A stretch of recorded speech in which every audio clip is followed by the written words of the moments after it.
Contohnya Rafli Harun, ya, orang pintar. Rafli Harun udah 2 kali komisaris utama bos di BUMN. Tahunya karena nggak punya prestasi dihentikan jadi barisan sakit hati, gabung dengan para barisan sakit hati lainnya. Nah, nama tamu saya itu ya pasti sobat era sekalian mungkin nggak kenal, namanya Rizal Afif. Jadi nama tidak dikenal ya kan, barangkali. Kemudian orangnya, wajahnya mungkin juga tidak dikenal, dan yang mengenalnya adalah Densus 88.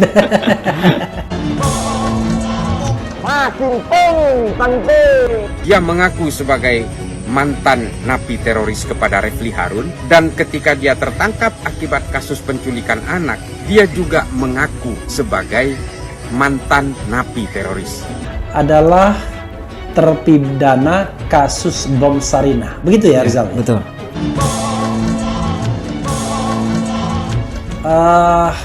Dan dijatuhi hukuman selama 4 tahun 6 bulan. 4 tahun 6 bulan. Padahal dari catatan Densus tidak ada nama ini sebagai mantan teroris. Dan juga dari catatan Lapas Gunung Sindur, orang ini tidak pernah tercatat sebagai napi teroris. Bahwa identitas tersangka itu tidak terdaftar di Lapas Gunung Sindur, sehingga dapat dikatakan kemungkinan apa yang disampaikan oleh tersangka itu tidak benar. Ketika media sosial begitu marak di tengah-tengah masyarakat, maka tanggung jawab kita juga harus mengajarkan bahwa semua informasi itu kan harus bisa dipertanggungjawabkan. Betul.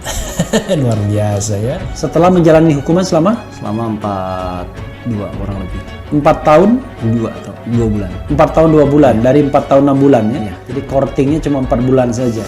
Kalau koruptor biasanya kortingnya banyak gitu biasanya. Karena sebelumnya sempat mau diikutin program juga kan dari BNPT, cuma nggak tertarik dulu. Oke, program deradikalisasi itu ya. Itu setelah atau sebelum biasanya? Setelah ya? Setelah. Oh, setelah. Oke. Ini tidak sesederhana yang kita bayangkan. Kita tunggu hasil penyidikan pihak kepolisian berikutnya, karena bagaimanapun kebenaran akan muncul dengan logikanya sendiri. Pegiat media sosial Yusuf Muhammad turut menanggapi rumor bahwa ahli hukum tata negara Rafli Harun membayar Rizal Afif untuk berbohong dan mengaku sebagai mantan napiter di podcastnya. Yusuf Muhammad menyindir bahwa podcast Rafli Harun memang sangat berbahaya sebab sampai berani membayar orang untuk berbohong. Ia juga menyindir bahwa gerombolan hoaks memang akan selalu membuat hoaks untuk menutupi hoaks sebelumnya. Podcast RH ini memang bahaya sekali sampai berani membayar duit untuk suatu kebohongan, kata Yusuf Muhammad, sebagaimana dikutip dari akun Twitter pribadinya pada Senin 16 Mei 2022. Contohnya Rafli Harun, ya, orang pintar. Rafli Harun udah 2 kali komisaris utama bos di BUMN. Erick Thohir, Menteri Badan Usaha Milik Negara atau BUMN, diketahui mencopot Rafli Harun dari jabatannya sebagai Komisaris Utama PT Pelabuhan Indonesia. Tahunya karena nggak punya prestasi dihentikan jadi barisan sakit hati, gabung dengan para barisan sakit hati lainnya. Dengan itu, staf khusus Menteri BUMN Arya Sinulinga mengatakan bahwa pergantian tersebut dilakukan dengan tujuan adanya refreshing di sana. Jadi sobat era sekalian, itu adalah sebuah nasihat yang berlaku sampai kapanpun ya. Pintar sekali ngomong. Sebagaimana rumor yang beredar, Yusuf Muhammad turut mengatakan bahwa Rizal Afif bukanlah mantan napiter. Host 2045 ini turut menuding pengakuan Rizal Afif tersebut telah diatur oleh Bahar Smith dan Rafli Harun. Ternyata predator seks Rizal Afif bukan mantan napiter, itu adalah settingan dan sutradaranya adalah Bahar dan RH, katanya. Yusuf Muhammad pun menyindir bahwa mungkin Rafli Harun masih sakit hati sebab pernah dipecat oleh Erick Thohir dari BUMN. Oleh sebab itulah, menurutnya, Rafli Harun bekerja sama membuat rekayasa untuk membela mantan petinggi Front Pembela Islam atau FPI, Munarman, yang kini tersandung kasus terorisme. Rekayasa sengaja dilakukan karena ingin selamatkan Munarman. Bahkan, ada dana juga yang ditransfer oleh Rafli Harun untuk Rizal Afif, katanya.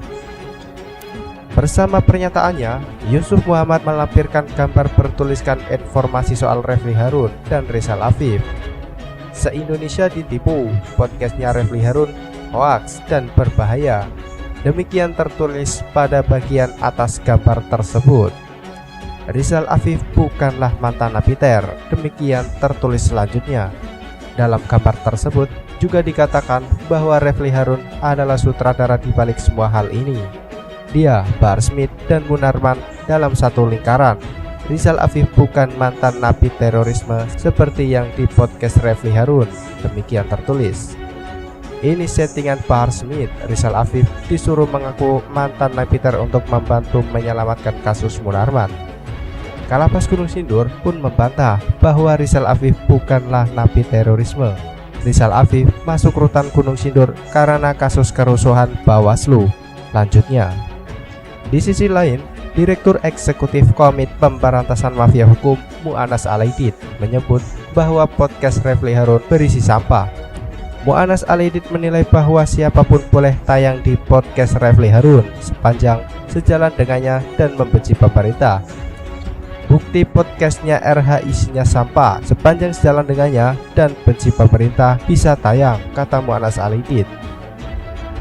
Mesti diproses hukum, jangan dibiarkan seperti podcast dengan Suki Nur tempo lalu, sambungnya, sebagaimana dikutip pada Senin 16 Mei 2022. Bersama pernyataannya, Mu'anas Alaidit membagikan berita soal Refli Harun yang buka suara soal podcastnya dengan Abi Rizal Afif. Sebagaimana diketahui, saat ini sedang beredar rumor di media sosial bahwa Refli Harun menjadi pembuat settingan pernyataan palsu Rizal Afif di akun YouTube-nya beberapa bulan lalu. Adapun salah satu pengakuan Rizal Afif adalah bahwa ia merupakan mantan napi narapidana terorisme. Namun, dari hasil pemeriksaan polisi, Rizal Afif ternyata menyampaikan keterangan palsu. Kepolisian memastikan Rizal adalah buruh harian lepas di Depok dan tidak pernah menjadi mantan napi terorisme kasus bom Sarinah. Terkait tudingan yang beredar, Refli Harun mengatakan tidak mengenali Rizal Afif sebelumnya. Ia mengaku diperkenalkan dengan Rizal oleh Dewa Buto Adi yang merupakan mantan gitaris band di Bali. Refli juga sempat menghadirkan Dewa dalam podcast di YouTube-nya. Sebelumnya, saya tidak kenal siapa Rizal Afif. Beberapa waktu yang lalu, Ustadz Dewa Adi datang ke rumah saya malam hari membawa dan memperkenalkan Rizal Afif, kata Refli pada Senin 16 Mei 2022. Menurut Refli Harun, Dewa mengatakan bahwa Rizal Afif baru saja bebas dari lapas Gunung Sindur dan merupakan napi teroris Sarinah. Tentu saja saya tertarik untuk mewawancarainya, maka terjadilah wawancara bahkan secara live streaming tanpa contekan pertanyaan, ungkapnya. Ini wawancara podcast Refli Harun dengan Rizal di akun YouTube Refli pada 9 Februari 2022 telah dicabut. Refli menyebut pernyataan Rizal telah mendapat bantahan dari banyak pihak sehingga ia merasa wawancara itu tidak layak terus ditayangkan. Kalau ikutin naluri pemasaran, harusnya saya biarkan. Pasti lebih banyak lagi yang menonton. Tapi kan itu tidak bertanggung jawab karena menyebarkan info yang belakangan dibantah pihak-pihak lain, ujar Refli Harun.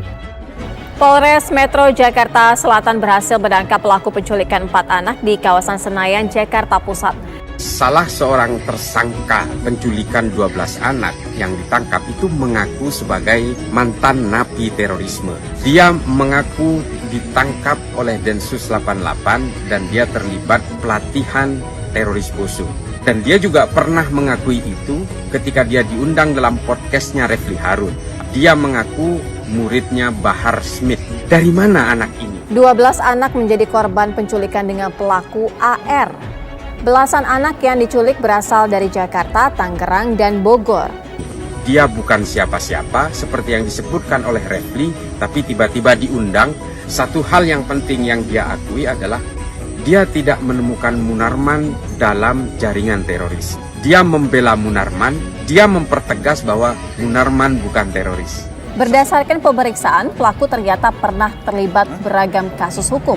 Di antaranya membakar rumah istri almarhum Ustadz Jeffrey Al-Bukhari, pada tahun 2014 silam. AR juga pelaku rekrutmen dalam kasus teror bom Sarinah.